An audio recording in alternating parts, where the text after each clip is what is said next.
Well, Portland is back to enforcing the city's camping ban. The mayor saying the goal is connecting people with shelter and that arrests are a last resort. Catherine Cook's here, though. Catherine, it sounds like dozens of people were arrested. There were arrests, David, but also many people agreed to take shelter. But above all, police handed out a lot of warnings.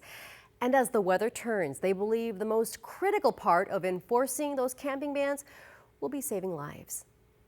A wet Thursday evening in Northwest Portland, and Joseph, who's homeless, is out looking for cans. He's also getting used to changes coming for those who are homeless. Like everything is brand new.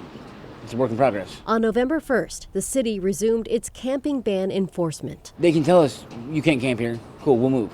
Joseph says he appreciates the city's goal of connecting people with shelter and says he's among those using them, but notes for some that's not possible. That can't necessarily be in a shelter because like PTSD issues. It's not going to be the solution to all homelessness, but what it is it's a life-saving intervention to keep people from dying. Rob Lane with Portland Solutions says resuming camping ban enforcement is feasible as the city realizes the mayor's goal of adding more shelter space.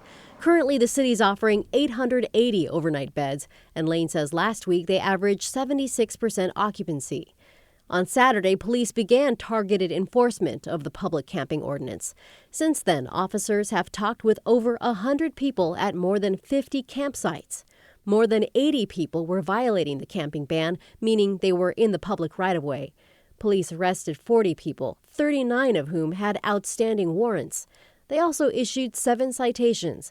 And to the city's relief, 39 people accepted shelter services. They had another option and they took it, which is pretty exciting to see. People can get really sick. It's really hard on people's bodies when they are below temperature, and when they're wet, it becomes even worse. Lane says in 2023, 456 people died while living unsheltered in Multnomah County.